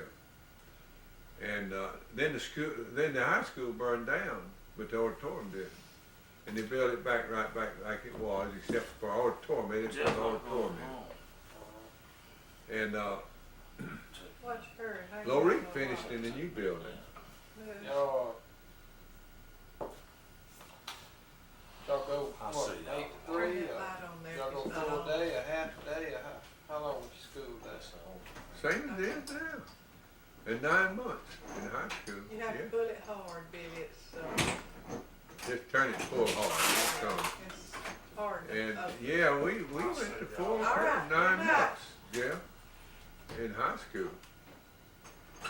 Well, back when I was going 5 and 6 months out in the country, they went full time up here in the high school in Greenville. Was it a lot different leaving them country schools and coming to Greenville? Oh, yeah. Yeah, you had different teachers out there. I just had one teacher. And out I there had- you had probably 2 I had grades in the same room. a teacher Every subject. every Was subject practice. students any different? Uh, Is children in town any different than country yet? well, there's a lot of them coming to town on the buses and all, and you just had to find out which one, you didn't know the difference really when you started town to school much, till you got to know where they lived. No, there wasn't that much difference in them. I was further advanced in math coming out of the country school than those were in town. The teacher asked us if we had, me and KJ Phelps was on one come from Midway that year, if we had already had some algebra. We told her no, we hadn't, but our teacher had taught us some out of the back end of the math book, and reading we knew it.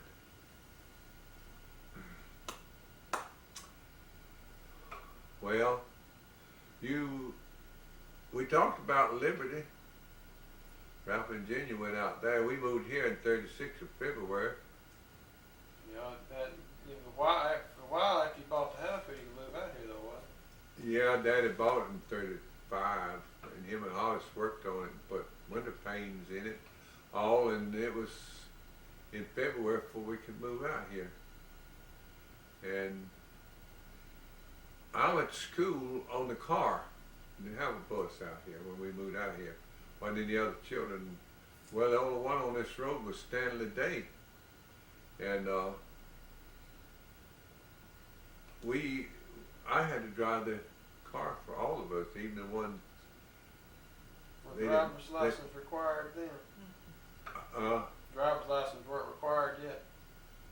Well, I don't know whether they were then or not. I don't just remember what year driver's license come in, but I never had to take a test for them. I was driving, I drove the whole time, and when Dad didn't need a car, I drove all of us that was going to school, Graham Martin, that was going to school to town. And then when the bus started running, after I graduated, the bus, sometime longer, and the bus started running. And Graham, and when he started, Virginia, and I think Ralph, I don't know whether he went to Liberty or not. So there wasn't hardly very many young'uns out this way? Not right on this road here except colored ones. And Where'd they go to school? well, there was a school right straight across over here behind the Highlands, and one over here on this other road over here. There wasn't one on this road, and most of them didn't even go to school, Mary. Well, I know that. But They- some of them they didn't did. even go to school. There was a few that did. They Didn't, couldn't, or wasn't allowed to? Well, they didn't force them to, and they didn't have the money and things like that, yeah. Didn't have anything to wear. And they just had their own schools, and it's a long ways from the walk. It was bad. Well, I walked from down there where I'm talking about to Midway. It was the first school that I went. I walked every step I did. Well, first year without any shoes on. I had shoes 2 miles and a half. I had shoes, but I wouldn't wear them. My old feet would crack open, and I'd cry every night when Mom made me wash them. She'd make me wash them, and I'd cry. And I wouldn't put them on the next day. How did y'all bathe and wash off? Did y'all have to go out and dip you out of a thing of well water, or did y'all how'd y'all bathe? Jeff, we kept a bucket of water and a dipper and the pans in the house, and we usually didn't take all over bath about once a week, but Mom would make us clean our face and hands and our feet and all before we went to bed. Hot spots too. We'd get a warm water and on the stove, and put it in the pan and take a rag and bathe yourself. That's the only way we had. Or when you take a bath, you'd try to get your foot tub or a big tub and fill it up with water. And Sit down. you didn't have no way to read a bathe good. Mary knows all about that. Sit How down often in you that could tub go- and hang your feet There was out. lots more smelly people then than there are now. There wasn't no deodorant much either. Everybody smells alike. How often could you wash your hair? shoot, I don't know. I tell you, in the summertime, after we got pretty good sized boys, I washed my hair pretty often because we'd make our own showers out and get out and draw well water and fill them up every morning before we went out in the field to work. It'd be warm when we come in at night. We'd turn that booger on and get under it. Had it closed in with tin, and we get a bath like that.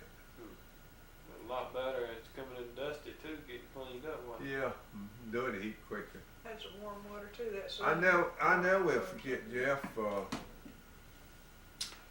Out at Liberty, we found a keg way down in the woods. It's about a quarter of a mile back down the lane.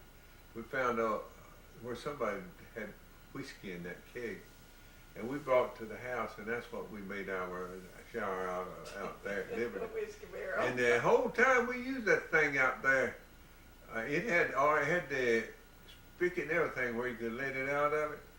We washed it out good, but that thing, the water we bathed in smelled sweet the whole time. We filled it up in the You morning. probably thought y'all a bunch of drunks. Right like people thought when they went to school. I don't know, Whiskey barrel. but I know one thing. It made a good shower. It really did. Oh, you remember the first time you took a bath in a real indoor toilet? Jeff, no, I can't tell you. Let's see.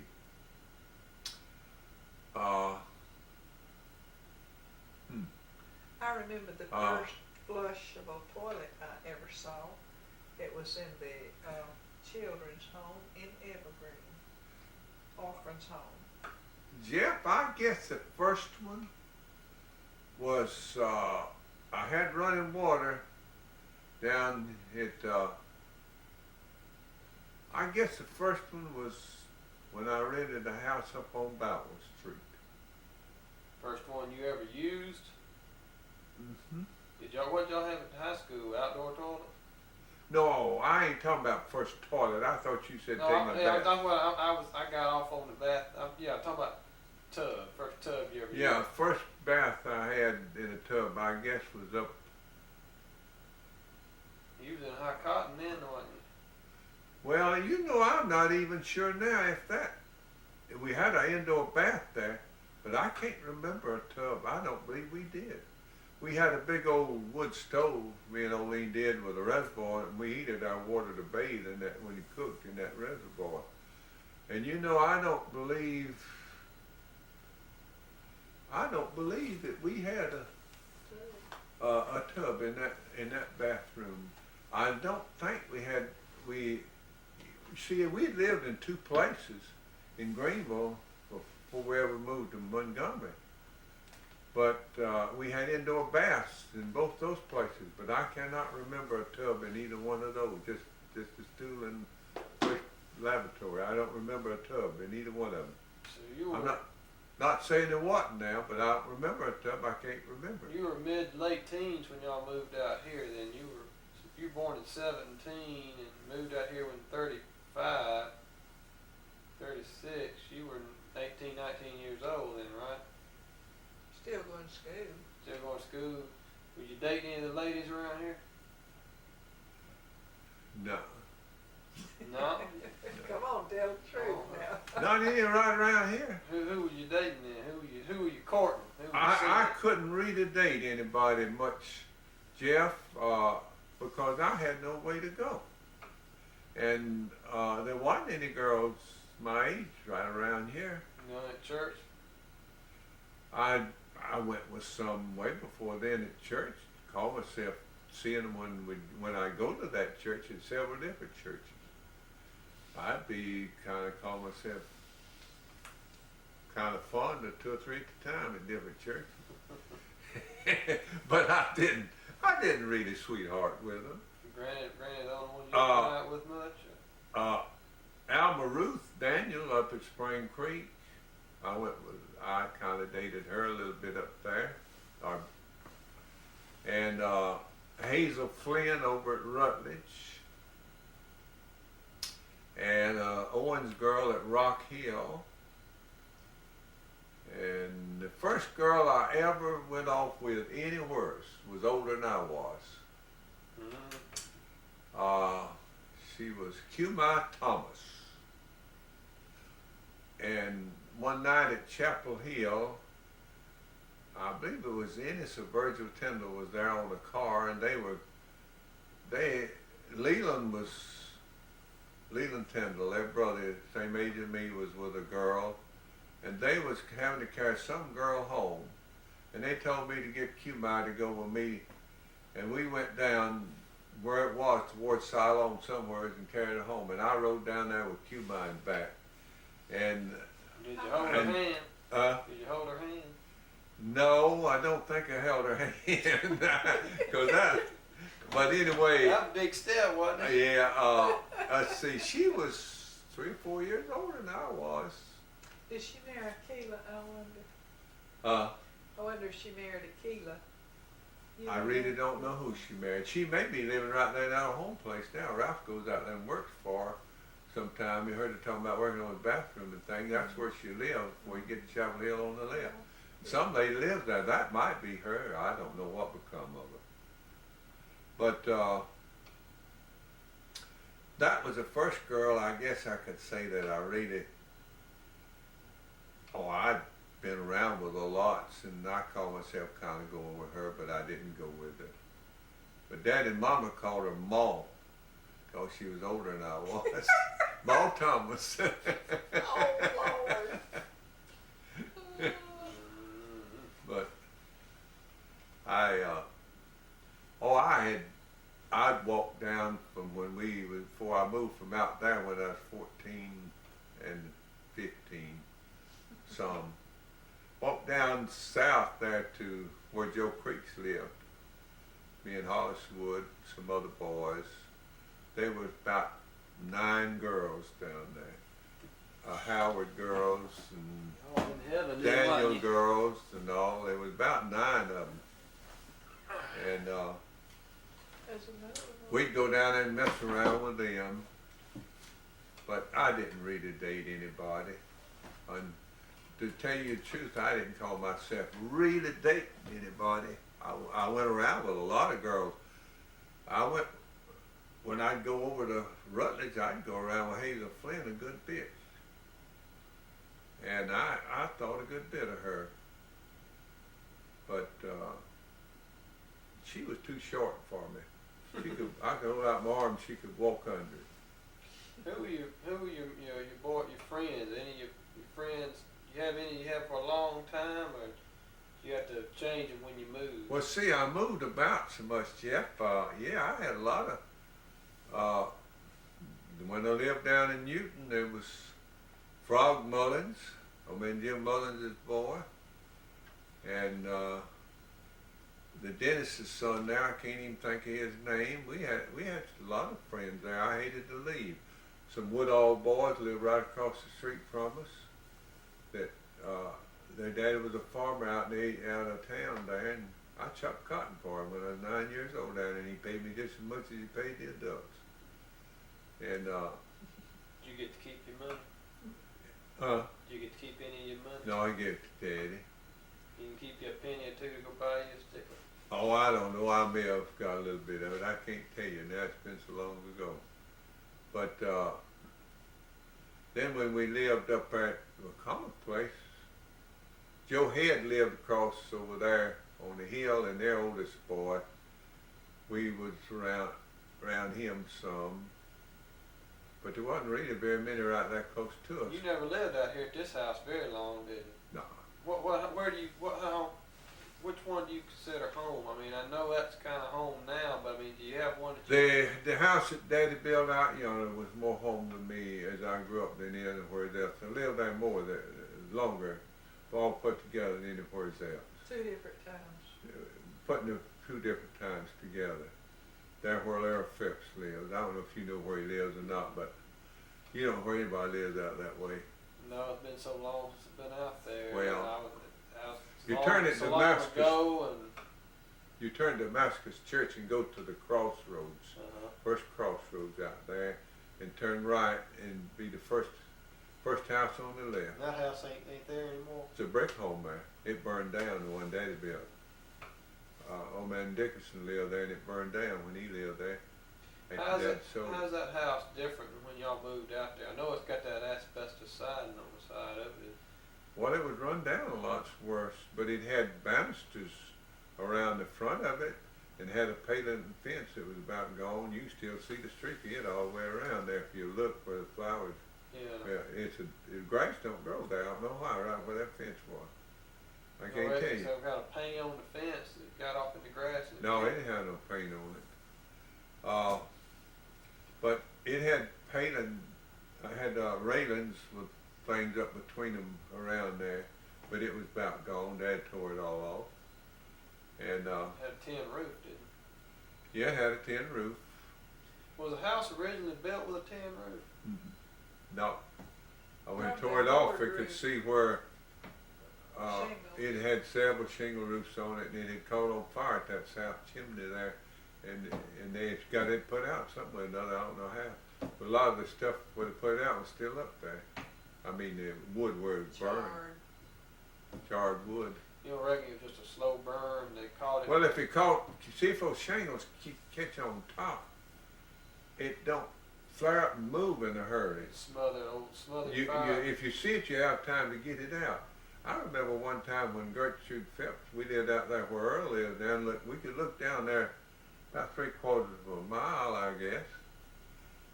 Might even be as much, yeah, about 3/4.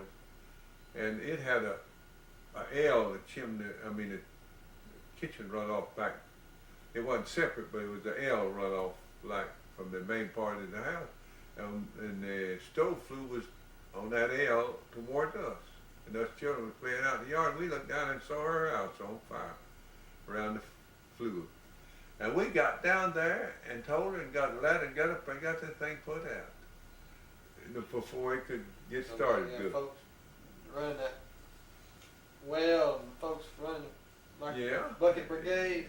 Well, it wasn't far enough. It didn't take long when, just throw water on it. It wasn't burning that fast because it wasn't a draft. Yeah. Ours caught a fire one Sunday morning around the stove flue. Well, this is Before close we to was the ready flue. to go to, before we was getting ready to go to church. Yeah. Boy, Daddy always kept a ladder that would go up on top of the house. And he run, got that ladder, and he hollered, "Y'all be drawing water." And the well was right on the back porch, and the back porch was right in the kitchen there.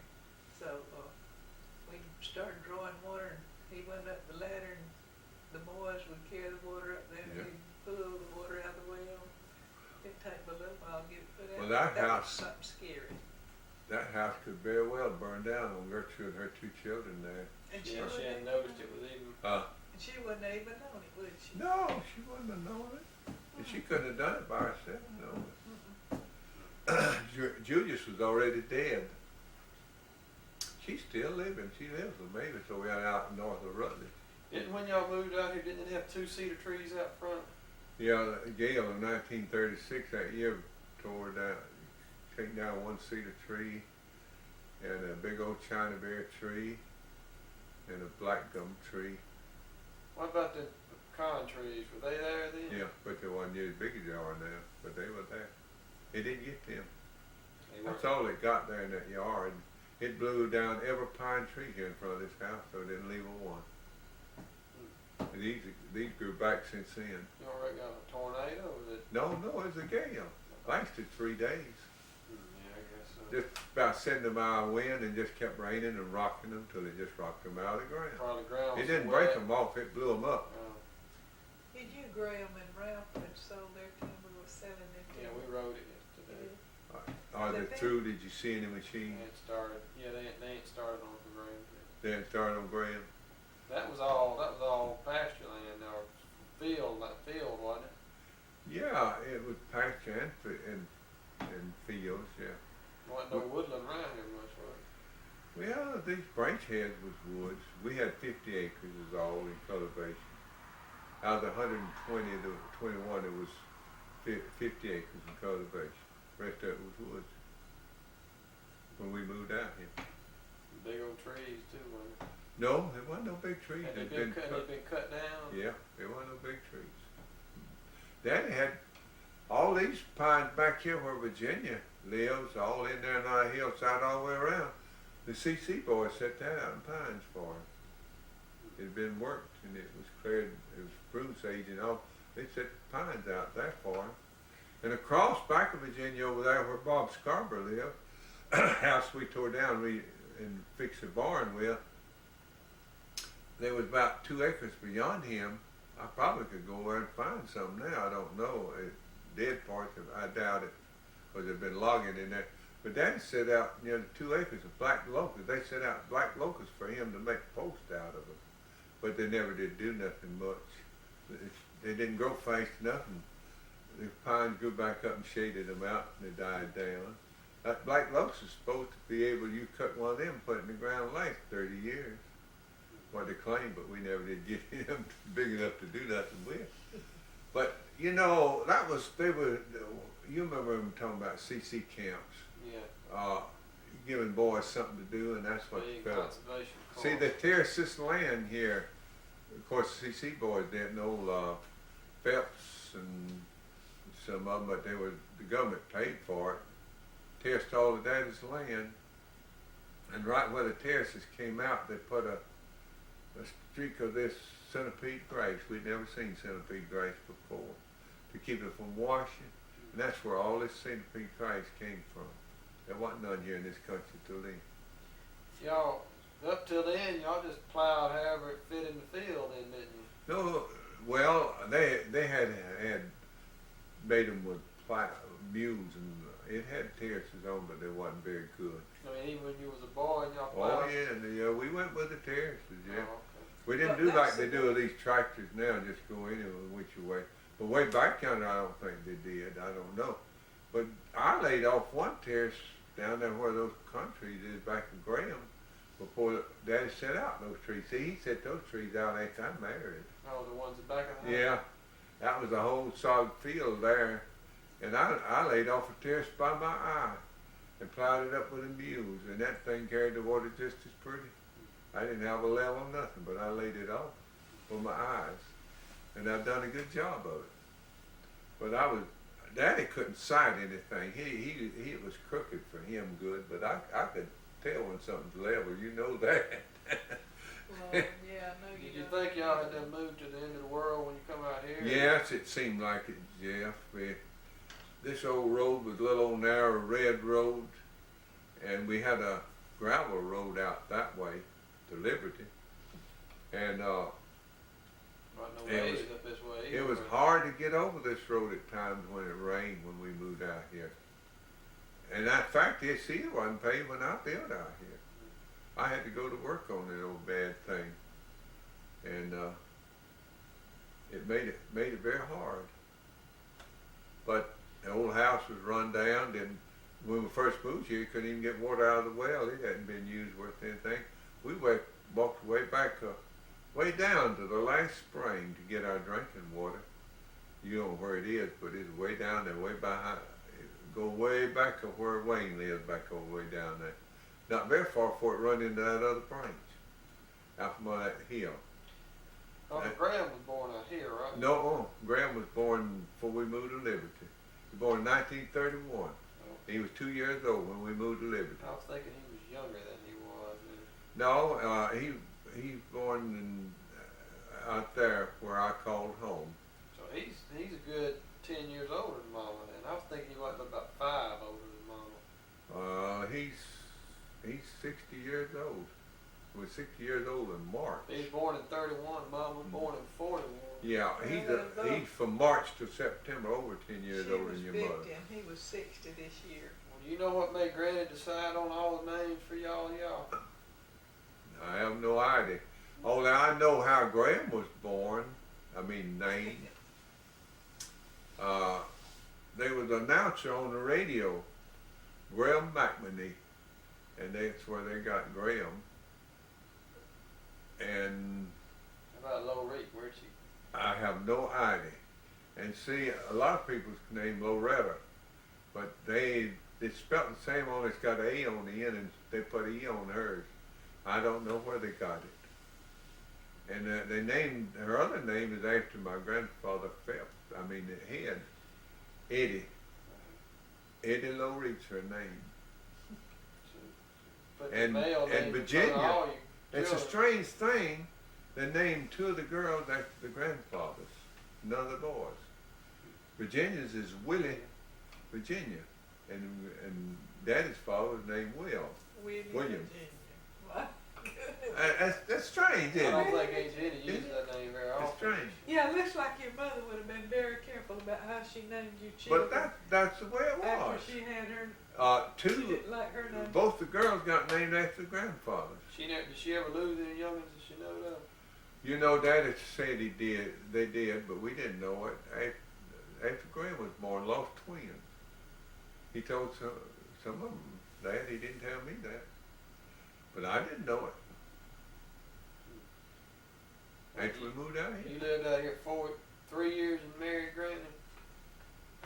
Lived out here what? You lived out here 3 years and then married Granny. Yeah, I moved here in February of 36. I lived a little bit over 4 years. How'd you meet her? And at Southside in 1937. When'd you ask her out the first time? I asked her to one night over there at church to go with us to Spring Creek. I asked Dad if I could. That's the only way I had to carry any words. And she went to Spring Creek. We rode up there with us one time.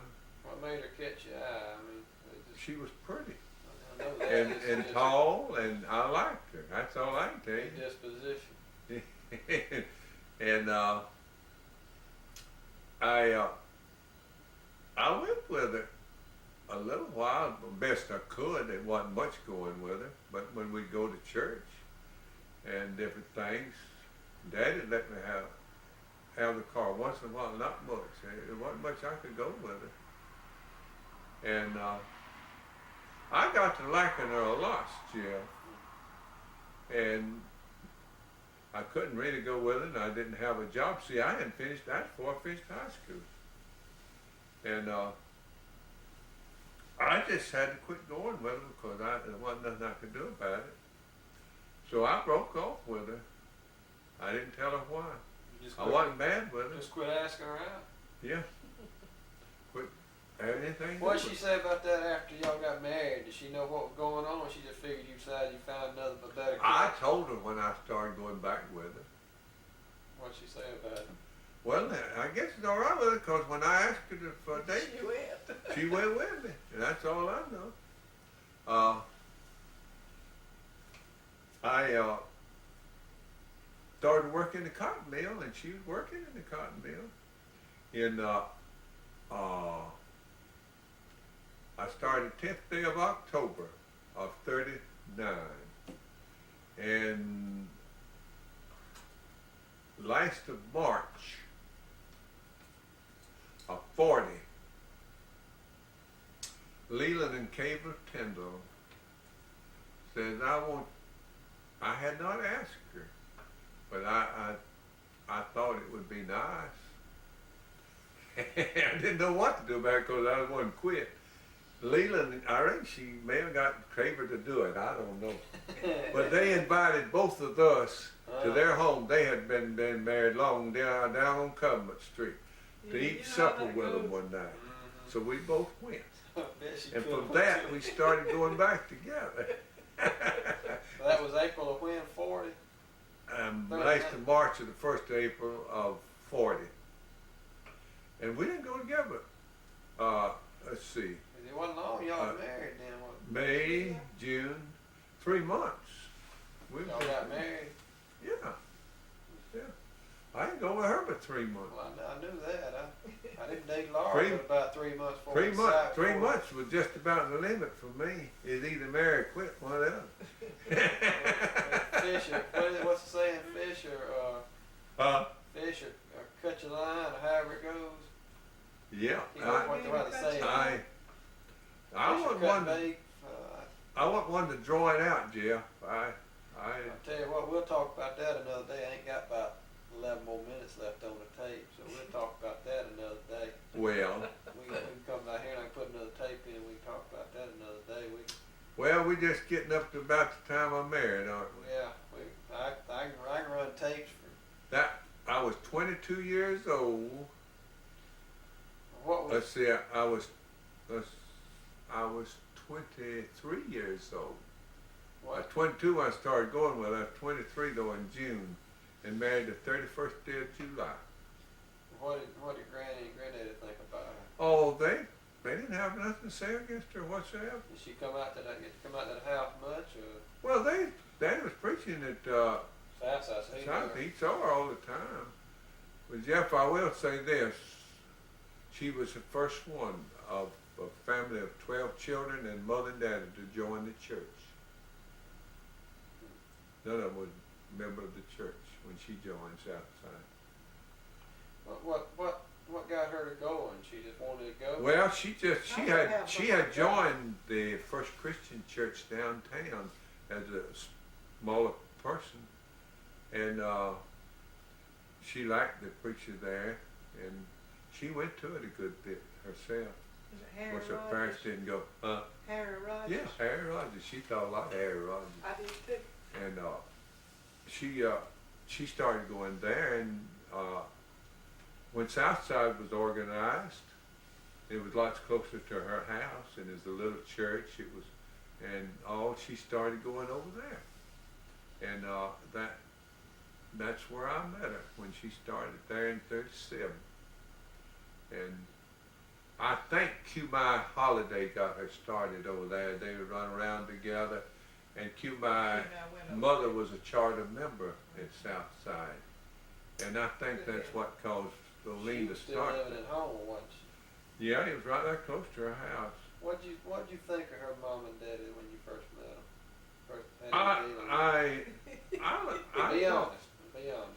Huh? Be honest. Give him the first opinion that you gave of that house there. Well, I'll tell him that, but he asked me this other question.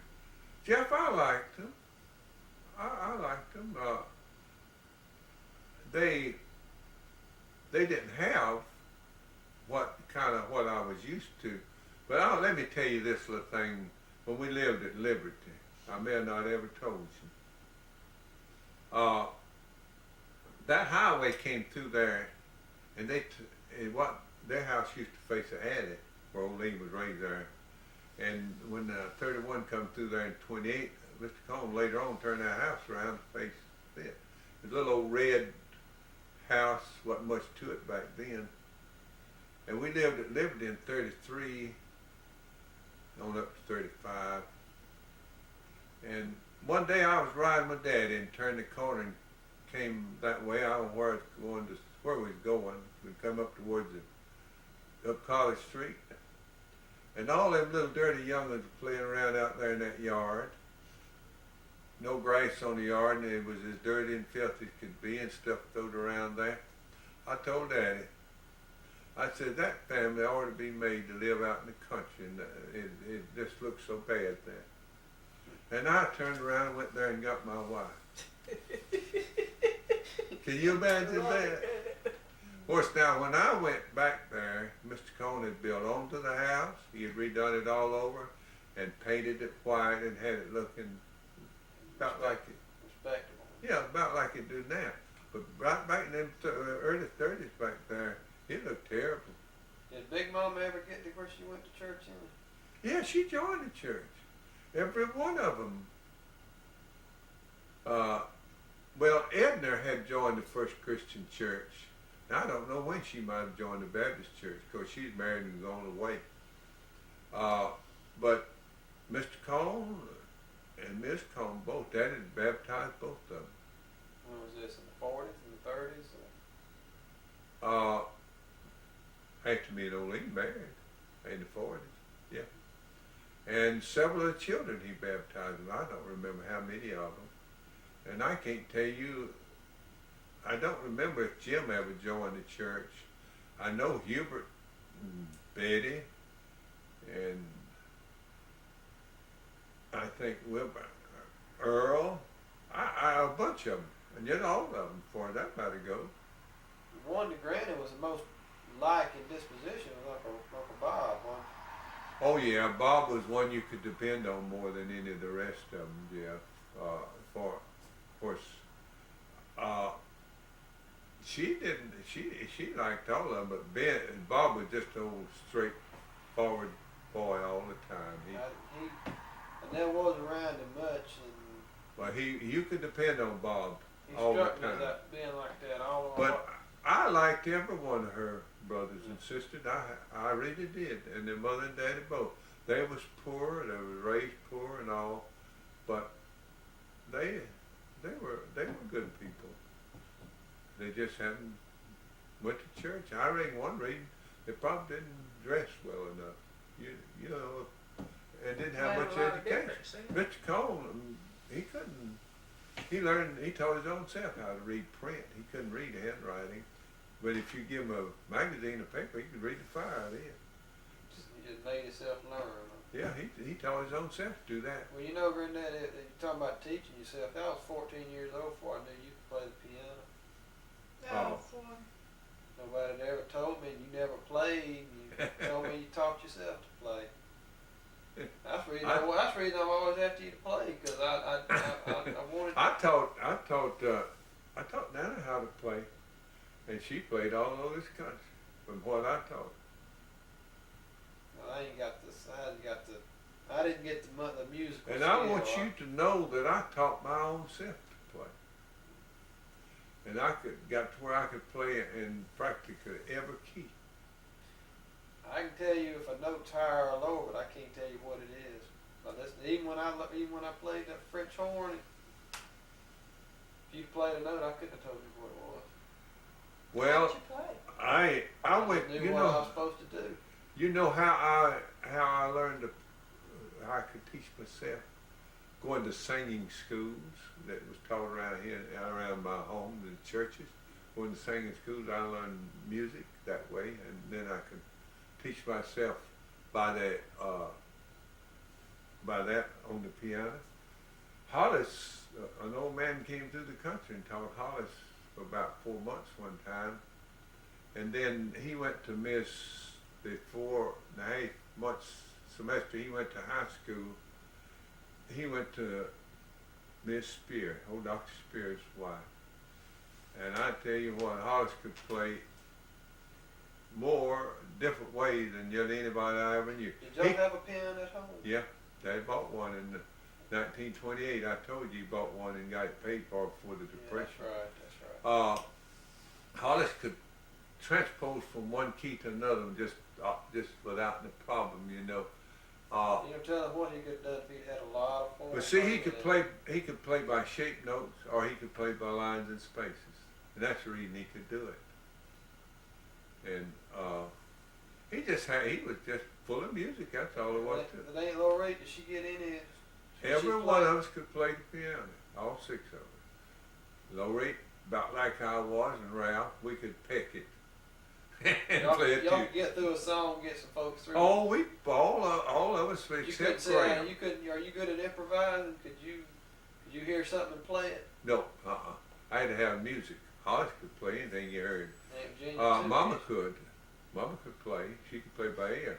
I never heard her play the piano but one time. Every one of us played for Daddy's churches except Graham.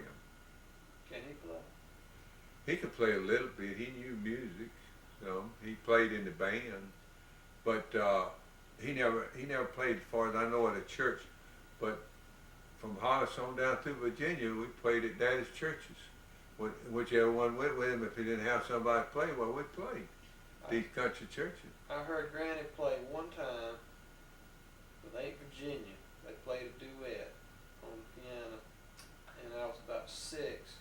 And I didn't pay much attention to what was going on, and I wished I had, I'd listened to it.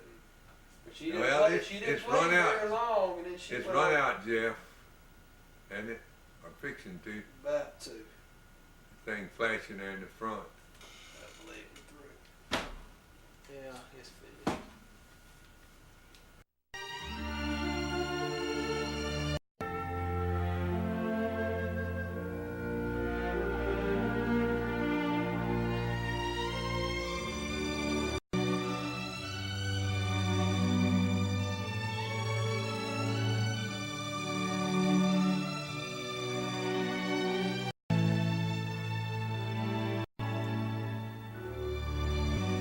They're waiting for you, Sam.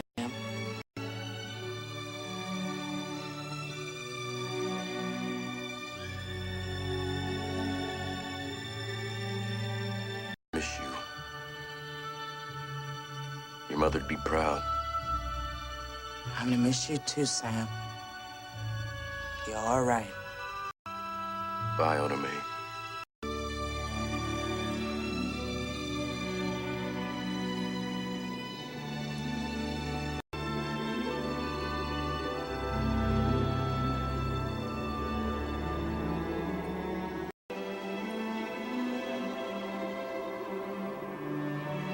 I love you, Molly.